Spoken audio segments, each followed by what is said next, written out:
Pagi hari ini saya mau bicara satu hal. Church, the church and the unchurched.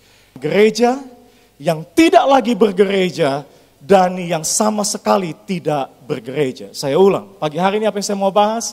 Saya kasih tema gereja yang tidak lagi bergereja dan yang tidak bergereja sama sekali. Apa pesannya? Well, slide saya berikutnya. Bapak dan Ibu, saya temukan informasi ini, statistik ini. Kalau saudara tanya kekristenan di Australia seperti apa, terlepas dari hiruk pikuk dan hingar-bingar saudara, terlepas dari kehebohan yang terjadi, angka tidak akan berbohong.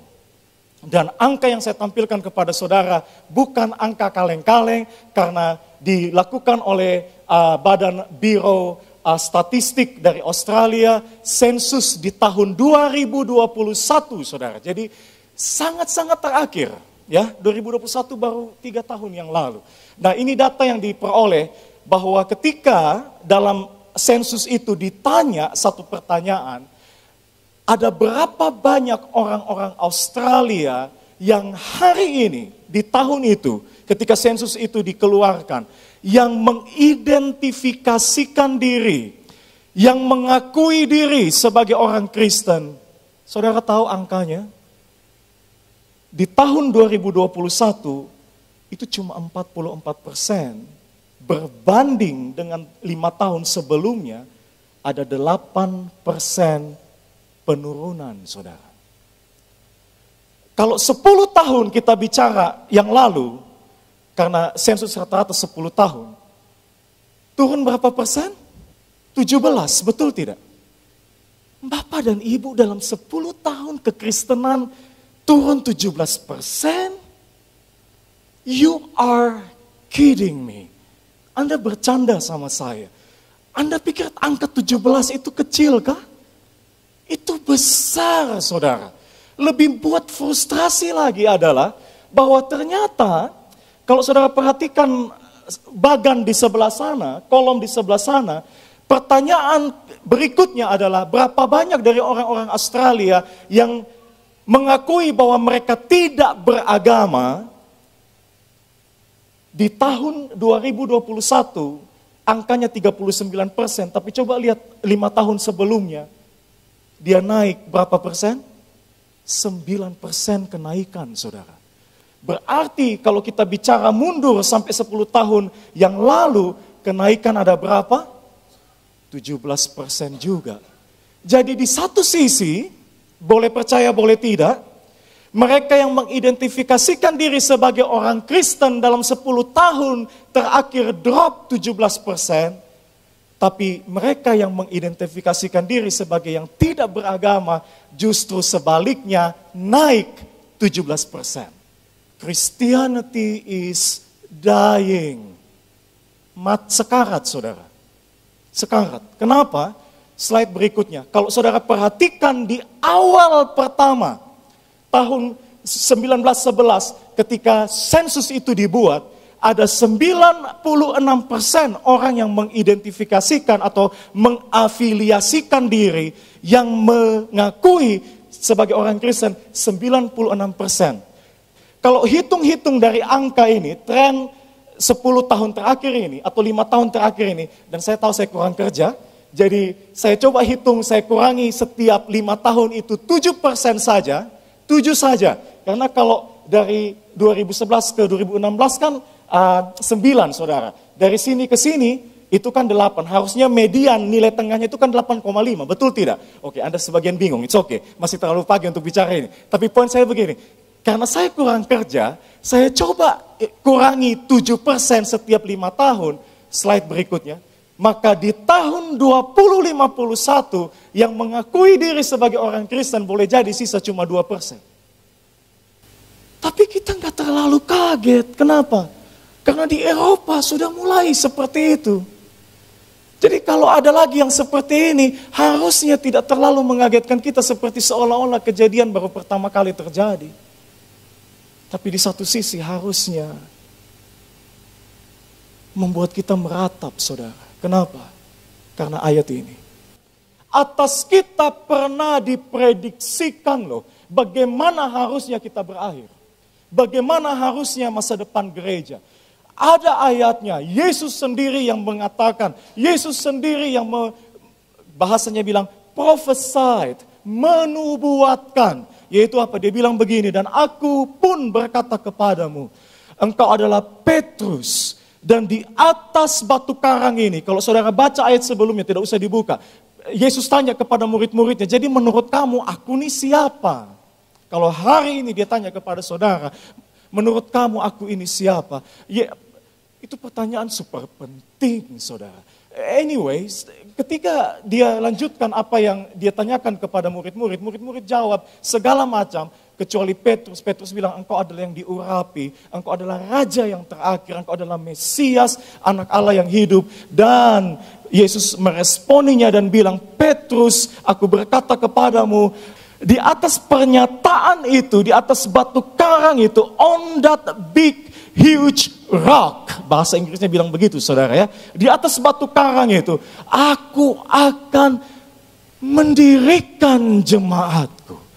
Jadi kalau saudara ada hari ini, itu tangan Tuhan yang bentuk kita loh. Sebab itu kan janjinya. Aku mendirikan jemaatku dan dikatakan alam maut tidak akan menguasainya. Kalimat ini penting, saudara. Kenapa? Bahasa lainnya mau bilang begini, bahkan kematian sekalipun tidak bisa menghentikannya. Sayangnya, bagi sebagian gereja di negara lain, di belahan dunia lain, bukan kematian yang tidak akan menghentikannya, kematian jelas-jelas tampaknya berkuasa atas mereka. Church is declining. Gereja sedang merosot tajam. Tidak bisa tidak Pak, Bu. Tidak bisa tidak para pemimpin. Tidak bisa tidak jemaat. Yaitu apa? Kita mesti serius dengan urusan yang satu ini. Yaitu apa? Yesus menjanjikan kepada kita bahkan kematian pun tidak bisa menghentikan jemaat gerejanya untuk bertumbuh. Kalau saya ditanya gereja untuk apa? Dari ayat ini. Supaya menggenapinya bahwa kematian itu bahkan tidak menguasainya. Tunjukkan saya slide berikutnya, yaitu apa? Becoming a church for this generation and the next generation. Menjadi gereja untuk generasi ini, saudara. Tapi nggak berhenti sampai generasi ini. Tapi juga generasi yang akan datang. Coba perhatikan ada berapa banyak wajah-wajah orang muda di tempat ini. Itu masa depan gereja. Sebab kalau gereja cuma hanya berhenti sampai generasi ini, saudara, minta maaf, sampai generasi Pastor Rudy, ya. Begitu mereka lewat, saudara, gereja akan tutup dengan sendirinya. Dalam nama Yesus tidak terjadi. Tapi saya mau bilang begini, bukan itu yang ada dalam pikirannya Tuhan. Bukan itu yang ada dalam hatinya Tuhan. Kenapa? Dia punya tujuan, saudara, atas gerejanya. Dia punya misi atas gerejanya. Makanya sebegitu dahsyatnya janjinya buat gereja. Persoalannya begini, kemungkinan besar banyak gereja bahasanya is declining, is dying, sedang sekarat dan sedang menurun, sedang merosot tajam. Boleh jadi karena mereka lupa alasan kenapa mereka ada pertama kali, saudara. Kenapa mereka ada pertama kali? Seorang penulis sekaligus komedian tersohor Amerika, saudara, namanya Mark Twain. Saudara Google Mark Twain, saudara ya. Karya-karyanya spektakuler. Seorang yang punya nama di zamannya. Mark Twain pernah bilang begini, sekali pernah bilang bahwa dalam hidup manusia itu ada 2 hari teramat penting. There are 2 very important days in the lives of people, katanya. Ada 2 hari yang sangat penting. Bahkan paling penting, yaitu pertama, hari di mana orang itu lahir. Tapi yang kedua, hari di mana dia tahu pada akhirnya kenapa dia lahir. Bisa tangkap saya ya? Begitu juga dengan kita gereja. Kita tiap tahun kita rayakan anniversary kita. Tapi bisa nggak setiap tahun juga kita beritahu kepada diri kita, kenapa sih aku tetap ada di sini? Untuk tujuan apa sih? Sebab apa? Sebab Tuhan tidak menciptakan sesuatu tanpa tujuan. Sebab Tuhan bukan Tuhan yang kurang kerja bikin plan tanpa alasan. Hari ini kalau jantung ini masih berdetak, nafas ini masih saya hirup dan saya hembuskan, beritahu kepada saya masih punya tujuan atas hidup ini. Begitu juga dengan gereja di tempat ini. Saudara masih datang beribadah. Saya tidak tahu tapi saya tahu ini momen lebay saya, saudara ya, minta maaf. Ini momen lebay saya. Tapi serasa dalam roh, perhatian saya ada tertuju tiba-tiba saja. Oh Tuhan Yesus, oke lah, ini jadi kontroversi satu Kota Kupang kalau ini disiarkan secara langsung dari DOCC. Tapi ketika mata saya melihat itu kursi-kursi kosong, dalam roh Tuhan bilang, tahun-tahun depan itu akan dipenuhi oleh jiwa-jiwa. God, my God, I don't know, tapi I have spoken your word. Let it come to pass. Saya tidak akan terjemahkan dalam bahasa Indonesianya. Tapi saya mau bilang begini. Kita perlu tahu kenapa kita ada. Kita perlu tahu alasan apa Tuhan kasih kita masih bisa memuji dengan fasilitas sebegini dahsyat. Coba lihat orang-orang di belakang sana. Dengan segala infrastruktur yang mereka kelola. Oh, belum lagi di bawah, saudara. Kita masih punya tujuan. Yaitu apa? Kita buat segala yang bisa kita buat untuk menjadi generasi gereja. Bukan saja untuk generasi ini, tapi generasi akan datang. Pak, Bu, mari saya mau bilang 1 menit ke depan. Ketika Yesus bilang bahwa aku akan bangun jemaatku dan di atas batu karang ini, bahkan alam maut, kematian tidak menghentikannya. Dia mau bilang begini loh. Kalau aku sudah set rencanaku atas kamu setinggi itu, kenapa berpuas diri dengan level di sini, saudara? Coba tanya itu pengusaha-pengusaha itu. Ya, kalau hari ini mereka bisa dikasih 10 usaha, saya berani pastikan jangankan 10, bisa kasih 2 lagi tidak? Kenapa? Karena kita tahu bahwa kalau kita dikasih talenta, skills, dan kita punya janji yang begitu dahsyat, kenapa mesti berakhir dengan tujuan hidup yang receh, saudara? Kalau Tuhan percayakan saudara sebegitu besar panggilan itu, kenapa hari ini disia-siakan? Tidak heran gereja lain berkembang, saudara. Ini minta maaf saja nih. Karena mereka lebih serius menanggapi panggilan itu ketimbang kita. Sama halnya orang bilang, kenapa ya dia lebih kaya? Boleh jadi loh, dia kerja lebih keras dan dia lebih serius untuk bangun dirinya. Tapi saya mau bilang begini, saudara ya. Tunjukkan ayat itu, Mazmur pasal yang ke-78. Ini saya sudah ngomong udah 2.700 kali, saudara. Tapi saya mau bilang ini, bawa pulang dulu satu ayat ini. Pemazmur bilang begini. Yang telah kami dengar dan kami ketahui, dan yang diceritakan kepada kami oleh nenek moyang kami. Yang telah kami dengar dan kami ketahui, dan yang telah diceritakan kepada kami oleh nenek moyang kami. Dikatakan apa? Kami tidak hendak mensembunyikan kepada anak-anak mereka, tetapi kami akan ceritakan kepada angkatan yang kemudian puji-pujian kepada Tuhan dan kekuatannya dan perbuatan-perbuatan ajaib yang telah dilakukannya. Pemazmur bilang, apa yang kami dengar, apa yang kami tahu, apa yang diceritakan kepada kami memperkatakannya kembali kepada anak-anak kami, kepada angkatan yang kemudian seterusnya, biar mereka juga tahu bahwa Tuhan yang tolong kita, Tuhan juga yang akan menyertai hidup mereka. Itu ayatnya. Pak, tadi malam, karena saya mau khotbah pagi hari ini, saya pergi potong rambut, saudara ya. Jangan beritahu siapa-siapa. Saudara tahu tidak, ketika yang motong saya, entahlah kita bicara apa dari awal sampai pada akhirnya, tapi terakhir ketika dia bilang ini, saya terdiam sejenak, dan saya bilang, God, my God. Tidak percuma kita bertuhan, saudara. Apa yang dia cerita? Dia bilang begini.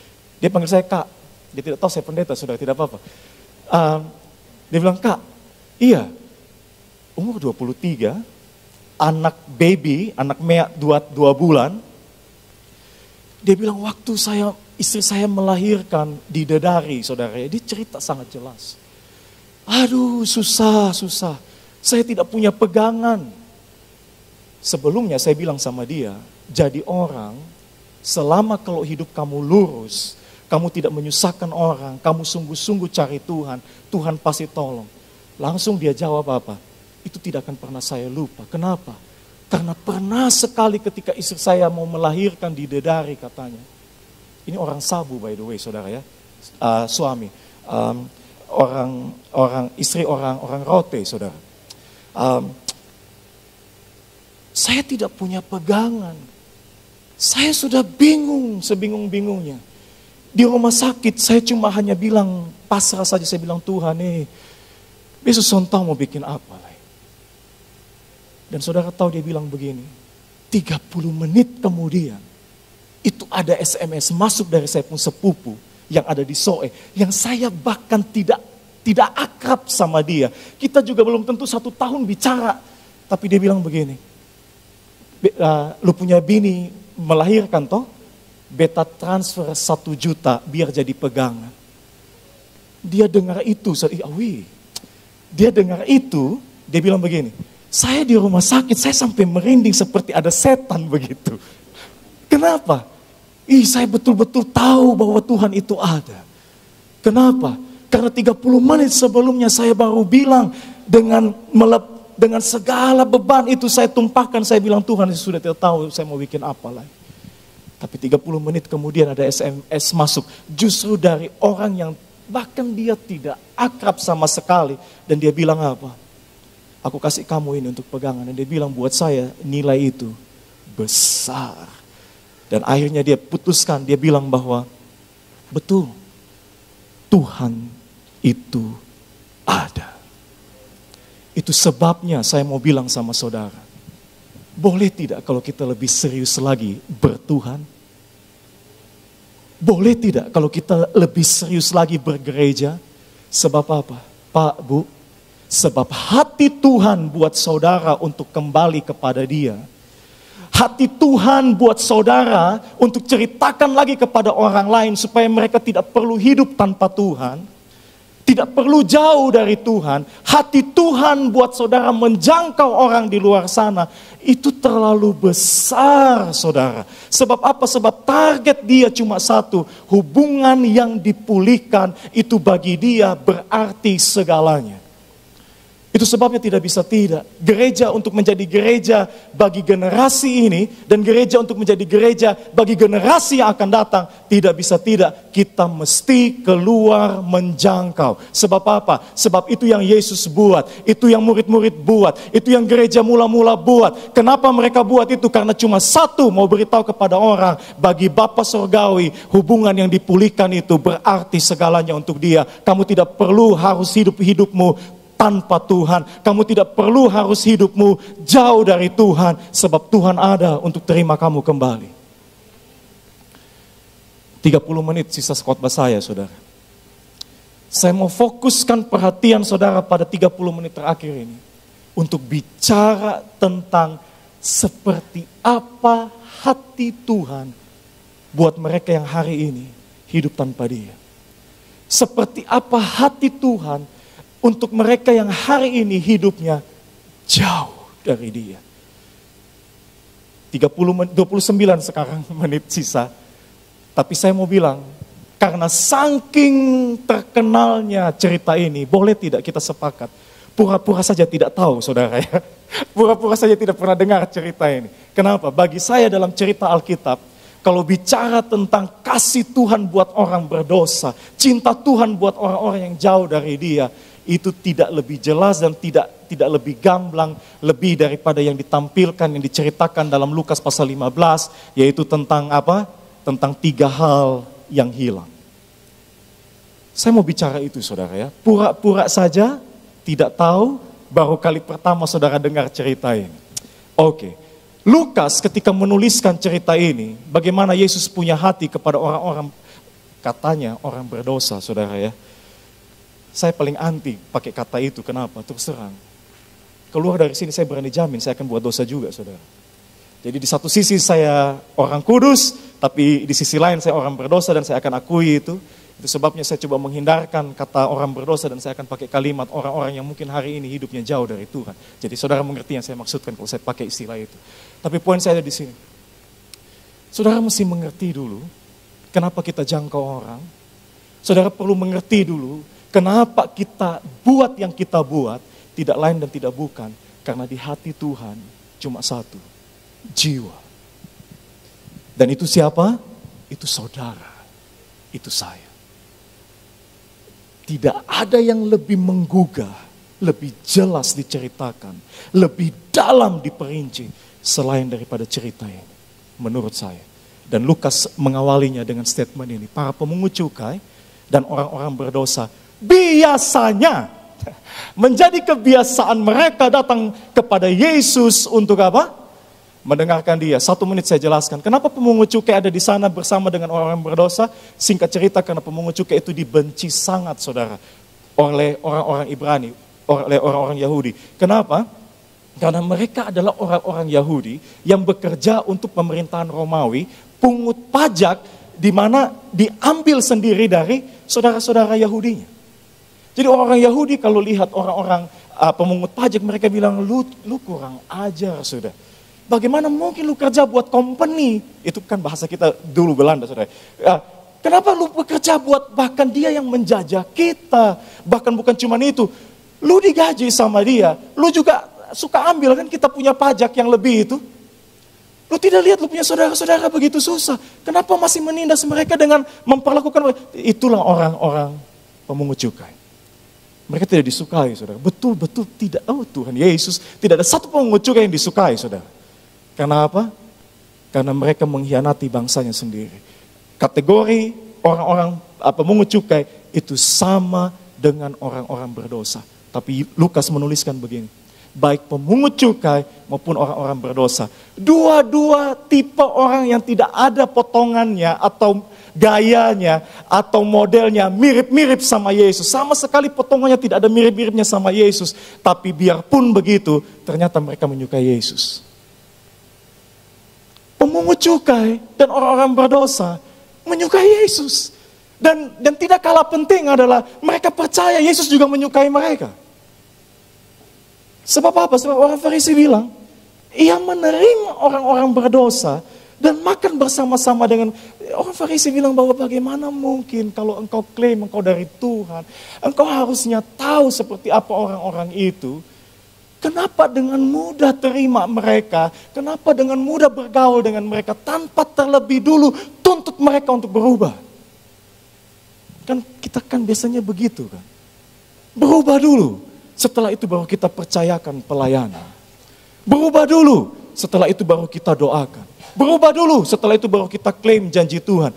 Tapi orang Farisi bingung dengan Yesus. Kenapa?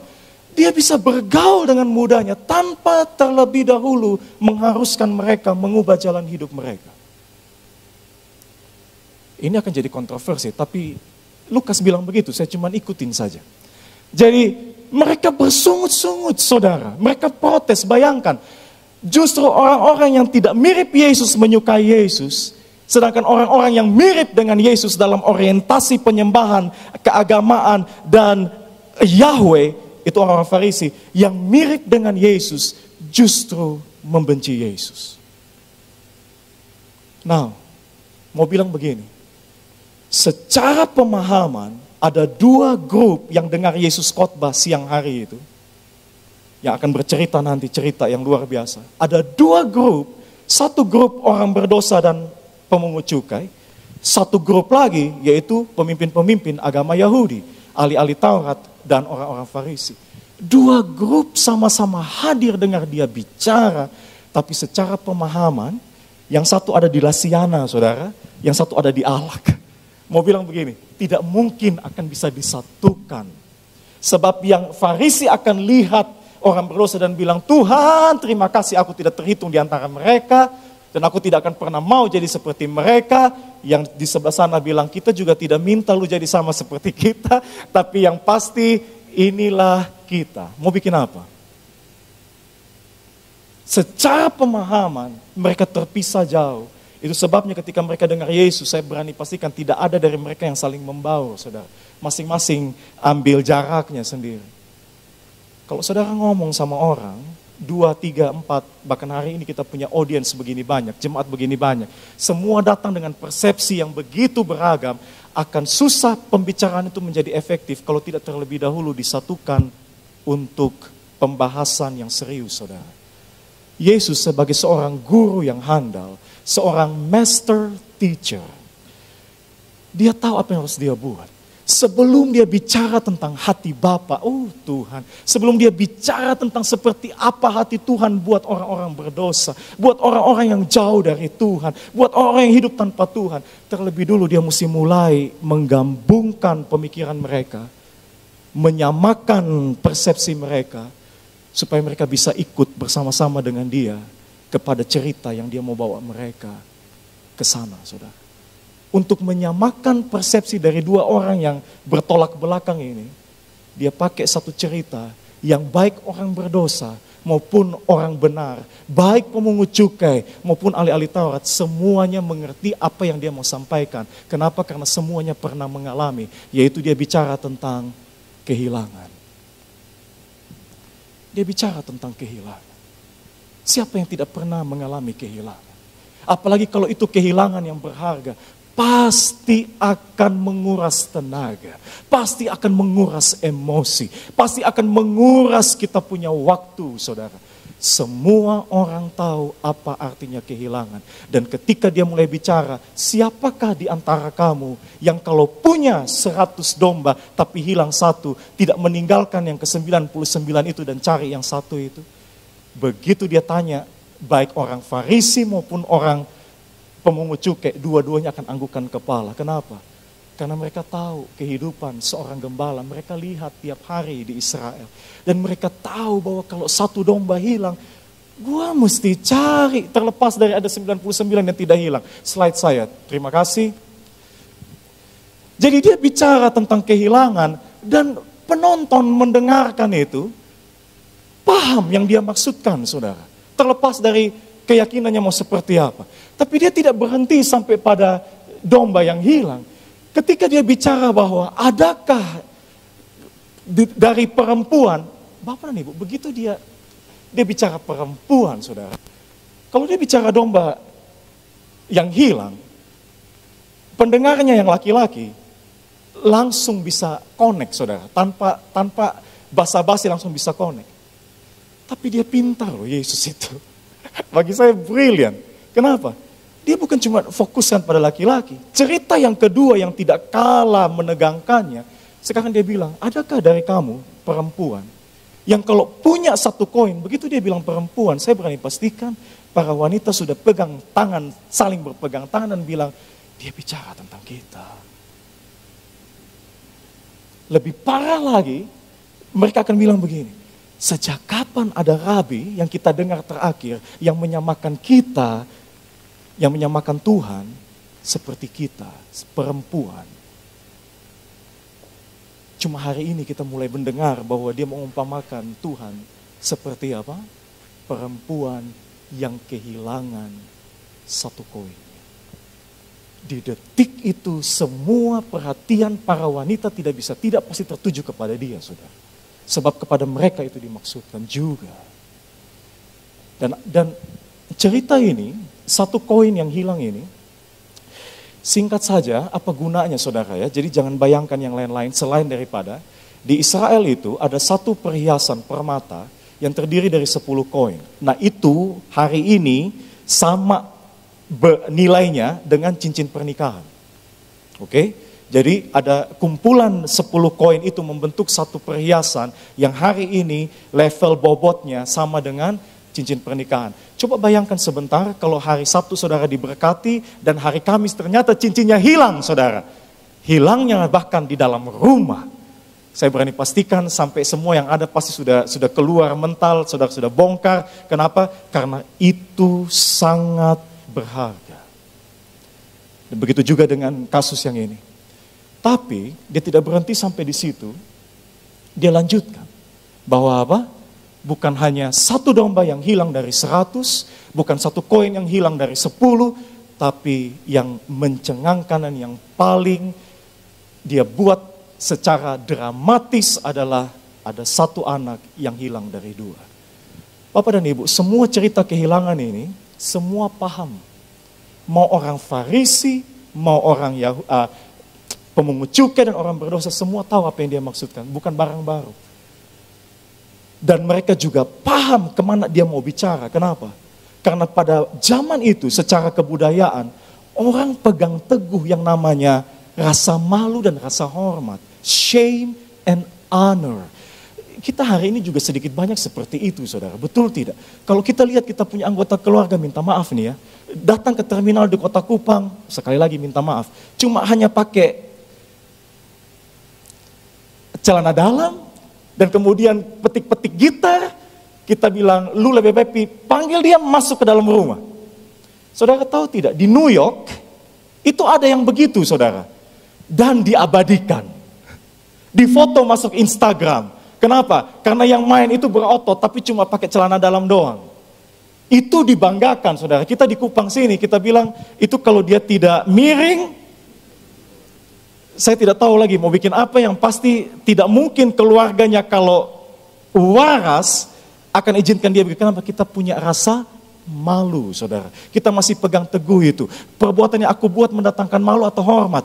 Begitu juga dengan mereka di sana, bahkan lebih kental daripada itu. Jadi semua cerita ini berorientasi pada satu hal, yaitu yang terjadi dengan yang punya koin, yang punya anak, yang punya domba. Perbuatan itu mendatangkan malu tidak? Dan jawabannya jelas. Semuanya mendatangkan malu, tapi punya level intensitas yang berbeda. Kalau domba yang hilang itu betul-betul memalukan, menunjukkan betapa tidak bertanggung jawabnya itu gembala. Tapi lebih memalukan lagi kalau sampai kehilangan cincin pernikahan di rumah sendiri. Tapi tidak ada yang bisa menandingi rasa malu ketika tahu bahwa dia punya dua anak, tapi satu betul-betul terhilang. Malu. Malunya sudah tidak bisa diukur, saudara. Kenapa? 16 menit sisa. Saya mau bicara tentang kehilangan yang satu ini. Yang malunya paling besar. Kenapa? Karena bayangkan, saudara ya. Saudara kalau punya anak nih. Tiba-tiba tanpa hujan dan tanpa angin dia datang, dia bilang, "Mama, ini beta serius nih. Mama kapan mau mati?" Sebab beta tunggu-tunggu beta warisan tidak dapat-dapat ini. Kan kita tahu sama tahu mama mesti mati. Itu kalau tidak ada papa, saudara. Kalau ada papa, pasti papa yang ditanya duluan, "Papa kapan mati?" Saudara, kalau saudara jadi seperti itu, oh Tuhan Yesus, kalau ada kursi di samping, saudara sudah angkat dan saudara sudah, setelah itu baru kita doa pertobatan, saudara. Tapi mau bilang begini, untuk orang Yahudi yang salah satu kitab Tauratnya mengajarkan, hormatilah kedua orang tuamu. Begitu para pendengar mendengar Yesus bilang bahwa ada seorang bapak yang punya anak dan tiba-tiba tanpa ada hujan dan angin dia datang dan minta harta. Pendengar tahu bahwa itu satu kebiadaban, saudara. Itu biadab untuk minta orang tua mati sebelum waktunya. Tapi tidak berhenti sampai di situ loh. Bapaknya kasih dengan harapan untuk bisa dia kembali. Tapi ternyata apa? Begitu dia dapat, dia tinggalkan rumahnya sejauh-jauhnya. Serasa dia mau bilang begini, oke, karena lu gak mati-mati juga, gue anggap lu mati. Kenapa? Bagaimana? Gue tinggalkan rumah sejauh-jauh. Jadi apa yang mau terjadi dalam rumah, kepala mau di bawah, kaki mau di atas, bukan lagi urusan. Dia pergi jauh, saudara, jauh. Dan Alkitab mencatat bahwa di sana, di negeri yang jauh itu, dia habiskan semua yang dia punya. Jadi apa yang muncul dalam hatinya, dia turuti. Tidak ada yang tidak dia turuti. Semua keinginan yang dia punya kuasa untuk mendatangkan itu, dia bikin, saudara. Tapi Yesus melanjutkan ceritanya dan dia bilang, tapi satu ketika, ada bencana dan kelaparan. Oh Tuhan, saya berani pastikan ketika orang Farisi dengar bagian itu, apalagi ketika Yesus melanjutkan cerita dan anak itu saking laparnya dan tidak tahu bagaimana mengisi perutnya, akhirnya menghambakan diri, kerja sebagai pengurus babi. Itu orang Farisi dengar itu dan dia bilang, betul. Lihat, Tuhan sorga sedang menghukum dia yang datang dengan tidak tahu dirinya kepada bapaknya dan menuntut dia mati. Sorga tidak tinggal diam, sorga kasih kutuk. Dan bukankah sekarang kita lihat itu yang terjadi sama dia? Dia menderita, dia sekarat, dia melarat. Sampai pada titik di mana puaskan saja rasa laparnya, dia tidak punya kekuatan untuk itu. Itulah hukuman atas dia. Dan harusnya begitu. Orang Farisi pasti akan bilang seperti itu dan mereka akan memuji Yesus untuk bikin cerita seperti itu. Tapi di detik yang berikutnya, saudara, Yesus bilang apa? Tapi anak itu menyadari kondisinya. Anak itu menyadari kondisinya dan dia mengevaluasi dirinya. Iya ya, aku sudah salah, aku sudah buat yang tidak baik, aku sudah berdosa terhadap Bapa. Jadi apa yang harus dia buat? Dia putuskan dalam dirinya. Aku akan pulang ke rumah. Aku akan pulang ke rumah, saudara. Dan dia bilang bahwa oke, karena aku menyadari kondisiku, aku pulang pun, aku tidak minta banyak. Jadikan aku salah satu daripada hamba-hambamu. Saudara, pendeta cuma punya 12 menit untuk bicara, tapi 12 menit ini hidup dan matinya dipertaruhkan. Perhatikan saya sungguh-sungguh. Kalau saudara perhatikan cerita ini ya, cerita khususnya anak yang hilang, sebenarnya itu ada dua cerita yang sama sekali tidak ada koneksinya, sama sekali tidak bertalian, sama sekali tidak berhubungan. Tapi kalau mau dipelajari dengan teliti, akhirnya kita akan simpulkan ada dua cerita. Cerita yang berbeda, completely different stories. Yaitu apa? Cerita versi anak dan cerita versi bapaknya. Jadi, kalau saudara datang kepada si anak dan bilang, coba lu cerita, lu punya cerita, kita mau dengar. Dan anak akan bilang sama saudara, iya, dulu aku pernah sekali datang kepada papaku. Bahkan dia masih sehat bugar, tapi karena keinginanku untuk dapatkan harta itu, aku bilang sama dia, kasihkan aku. Serasa aku mau bilang, Pak, mati saja sudah. Supaya aku bisa dapatkan yang aku mau. Aku bejat, aku berdosa. Aku ketika menerima itu, aku jalan sejauh-jauhnya, lari sejauh-jauh dari rumah. Serasa aku mau bilang bahwa gue gak peduli dengan apa yang terjadi dalam rumah. Dan dia akan cerita lagi bahwa sampai pada titik ada yang namanya bencana dan kelaparan. Dan itu membuat dia kehilangan segala-galanya. Kehilangan harta, tapi juga kehilangan pilihan hidup. Tidak ada banyak pilihan hidup yang tersisa buat dia. Selain daripada apa? Menghambakan diri sebagai pemberi makan babi. Dan dia akan melanjutkan ceritanya. Dan dia akan bilang bahwa iya, ketika aku mengevaluasi perjalanan hidupku, aku sadar, aku sudah sangat berdosa. Aku mau kembali. Tapi aku janji sama diriku, kalaupun aku kembali, aku tahu kok posisiku. Aku cuma minta untuk dijadikan sebagai hamba. Saudara kalau tanya sama anak, versi ceritanya seperti apa, itu yang akan diceritakan. Tapi coba kalau saudara tanya sama papa, versi sang ayah akan bilang begini.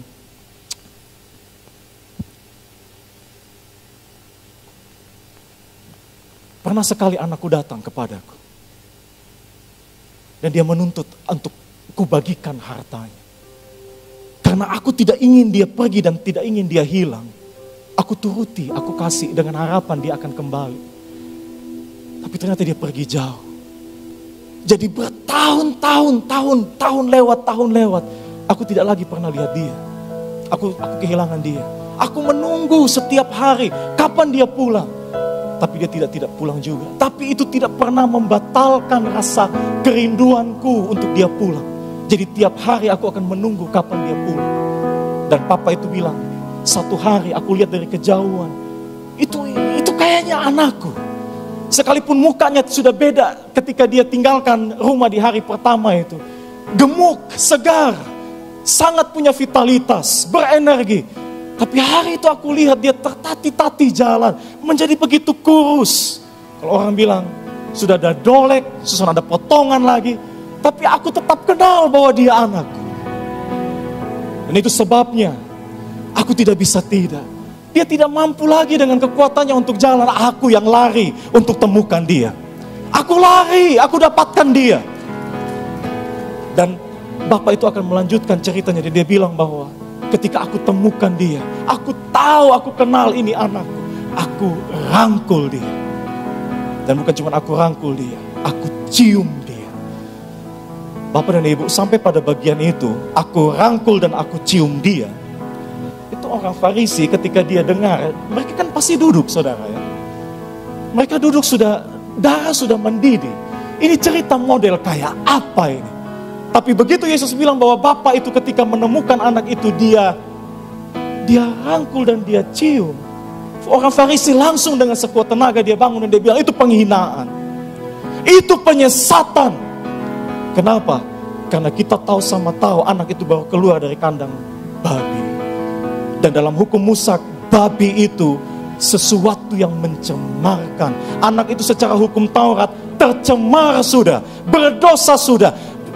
Bagaimana mungkin Bapak itu dengan mudahnya memeluk dia tanpa terlebih dulu menyuruh dia mengikuti berbagai protokol dalam aturan Musa untuk kembalikan dia pada posisi tahir. Dia tidak pedulikan itu sama sekali. Kamu mau bilang Tuhan tidak pedulikan itu sama sekali dan serta-merta langsung merangkul dia. Cerita macam apa itu? Tapi Bapak itu tidak berhenti sampai di situ. Bapak bilang, aku bukan cuma hanya merangkul dia, bukan cuma mencium dia. Aku merayakan kepulangannya. Mau bikin apa coba? Aku rayakan kembalinya. Aku bikin pesta sebesar-besarnya. Dan dia akan cerita sama saudara, kenapa aku buat yang aku buat hanya karena satu. Anakku hilang, sekarang aku temukan. Anakku mati, sekarang dia kembali hidup. Sebab bagi Tuhan hubungan yang dipulihkan itu berarti segalanya. Segalanya. Sementara cerita versi anak dia fokus pada kegagalannya, pemberontakannya, kedurhakaannya. Cerita versi ayah berfokus pada satu. Penerimaannya kembali. Terlepas dari apapun itu. Cerita versi ayah akan bilang, Tuhan mengasihi kamu, tidak peduli apa yang kamu buat. Saya berani katakan itu. Kamu buat lebih, tidak buat dia lebih mengasihi kamu. Kamu buat salah, tetap dia mengasihi kamu. Sebab apa? Sebab dia mengasihi kamu karena satu alasan, dia mengasihi kamu. Itu cerita versi ayah. Itu cerita yang lebih baik. Itu cerita yang lebih sesungguhnya. Itu cerita tentang kasih karunia. Itu cerita tentang kasih karunia Allah. Yang harusnya gereja ceritakan cerita versi itu kepada banyak orang. Bukan versi anak, saudara. Betul tidak? Itu sebabnya pagi hari ini pendeta hampir habis bicara.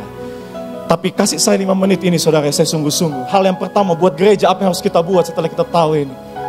Boleh tidak para pemimpin, boleh tidak umat, boleh tidak seluruh anggota jemaat tubuh ini. Saya memohon, mulai hari ini semua yang kita buat, kita pakai satu pemahaman, segala yang aku buat orientasinya cuma satu, mengembalikan satu yang terhilang itu. Mengembalikan satu yang terhilang itu. Sebab apa? Sebab Tuhan tidak akan pernah puas kalau orang belum kembali kepada dia. Sebab dia tahu orang tidak perlu hidup jauh dari dia. Bisa tidak semua yang kita buat, ministries, pelayanan-pelayanan, bahkan event-event yang kita buat, termasuk ketika teman-teman ini berdiri di depan sini, teman-teman yang berdiri di belakang sana, yang syuting, yang buat operator media, konsep kita cuma satu. Kita bikin ibadah, kita bikin gereja di mana orang kembali menjumpai Tuhan dan hubungannya dipulihkan. Tidak ada yang lain. Dan tanpa saudara sadar, saudara akan mulai buat visi itu jadi kenyataan, jadi gereja untuk generasi ini dan generasi yang akan datang. Itu pesan buat gereja.